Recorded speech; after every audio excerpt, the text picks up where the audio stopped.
За өнөөдөр энэ хичээлийг гэхдээ энэ 10 дугаар тийм миний хэрхэн зурхай гэдгийг тайлбарлая.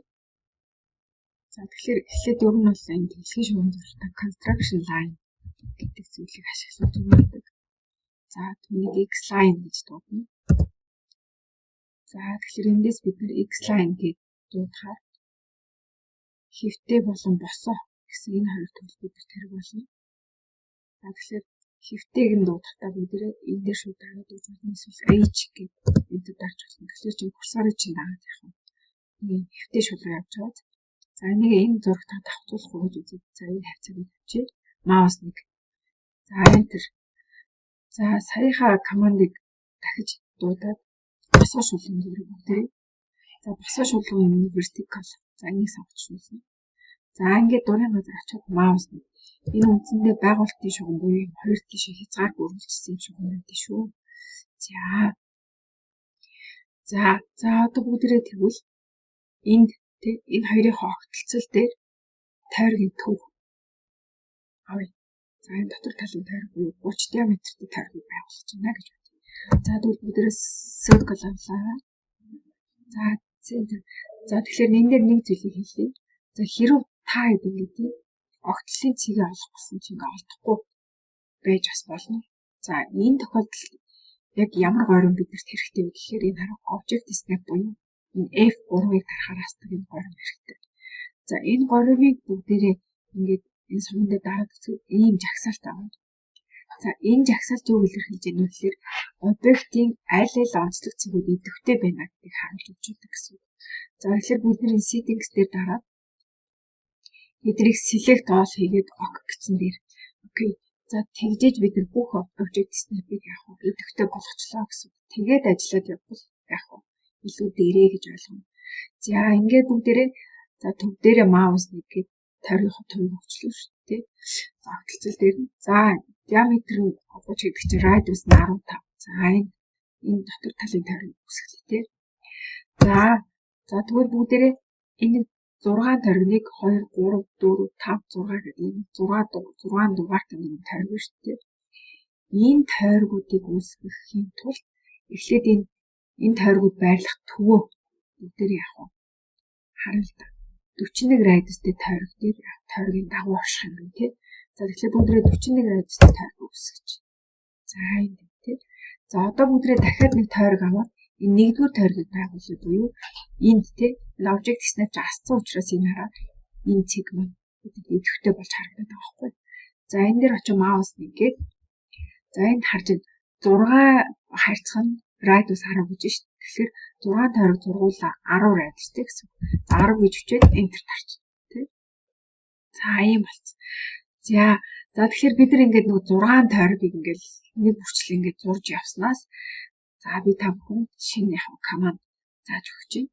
За энэ нь юу вэ гэхээр эргүүлэнгээ объектыг эргүүлэнгээ одоо copy-дод хуулаад явах тийм команд гэж хэлж өгье.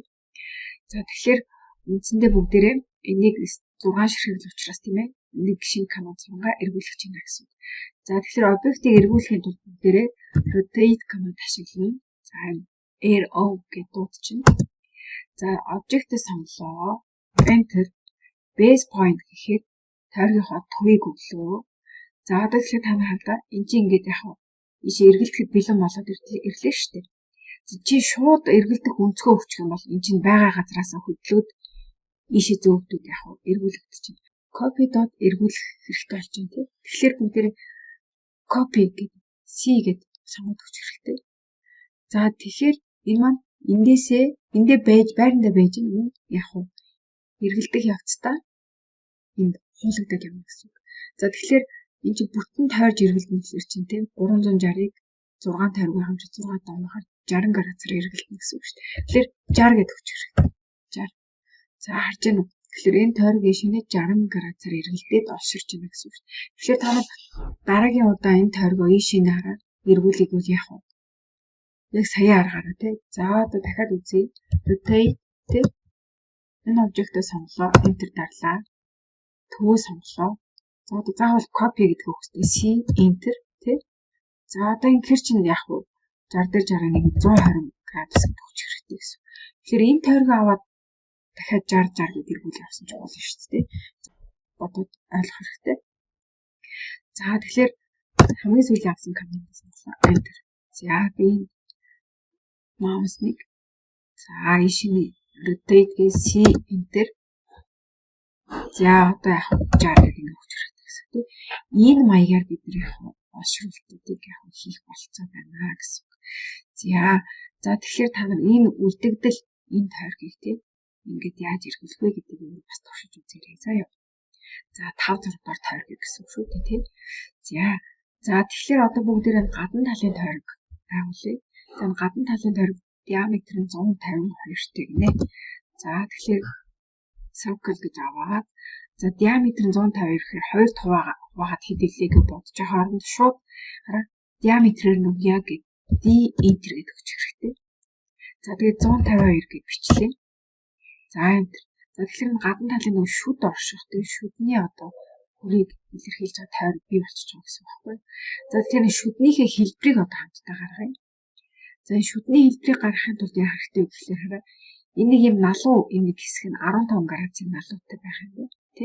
Тэгэд эндээс ишинэ яг перпендикуляр тэр шулуун руу татах юм байл 15 градусын шулуун руу тэ. Тэгэхээр бүгдрээ ихлэ лайн авъя. Лайна энэ төв дээр эхлэлтэй ийшээ 15 градусын налуутай шулуун татах гэдэг юм гэсэн үг шүү дээ. За тэгэхээр та нар одоо тэ төгсгөл цэгийг эсвэл энэ хараа polar tracking асаачч болно тийм polar tracking асаагаад энэ хараа polar tracking гэдгийг асаагаад эндээс ингээ 15 градус энийг сонгочоод энд ингээд яг 15 градусын зэгтэй яг шулуун бий болно. За тэгэхээр энэний ерөнхий тийм ээ одоо урт нь хэд байх вэ? За одоо бид нэр одоо энэс илүү гарсан л үйл болно тийм ээ. За би ингээ 80 ч гэдэг юм чи. За тэгэхээр 15 градусын налуутай шулуун гэдэг болчихж байгаа гэсэн үг шүү дээ. За тэгээд илүү гарсан хэсгийг trimmed авъя. За энэ хэсэг тийм. За одоо лайн аваад яг шүднийхээ хэлбэрийг гаргахын тулд яг эндээс тийм энэ тойргийн энэ орон зэгээс ийшээ одоо 15 градусын налуутай шулуун руу object snap чинь асцсан байгаа учраас ингээл перпендикуляр чиглэл рүү ингээл өнөхөдөө чиглүүлэл яхаар энэ перпендикуляр гэж бичиж тийм нөө тэмдэглэл гарч ирнэ. За ингээд яг перпендикуляр гэдэг тэмдэглэлийг гараад ирэхээр нь тэн дээр очиод маусны дараад өгч чинь заяа. За ингээр чинь перпендикуляр шулуун чи бэлэн болчихж байгаа гэсэн. Тэгэхээр үндсэндээ ингээд ер нь нөгөө арааны шүдний хэлбэр гараад ирчихэж байгаа. За одоо тэгэхээр бүгд тримд тавьчих хэрэггүй тийм. За ингээр бидний нөгөө шүдний хэлбэр чинь бэлэн болчихж байгаа гэсэн байхгүй юу? За одоо тэгэхээр та нар хардаа энэ шүдний хэлбэр маань тийм ээ ийшээ одоо ингээ хідний шүдтэй байгаа юм бэ гэдэг ингээ тоолно гэдэг ч утгагүй тийм.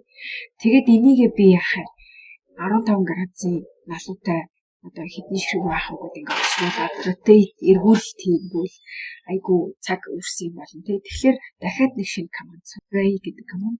За ray гэдэг командыг бүгдээ энэ нэг ray classic гэдгээр нь сонгож аваад за энэ дээр бид нар үгүй илүү тохиромжтой энэ одоо цахан дээр тий цахан дээр үгүй илүү одоо хэлбэрхэн тайлбарлахад за тэгэхээр бид нар одоо тэгш үнцэгт баягаар массив хийх гээгүй polar маягаар массив тий тойргийн дагуу олшруулах гэж байгаа учраас тий энийг сонгоод өгчнө.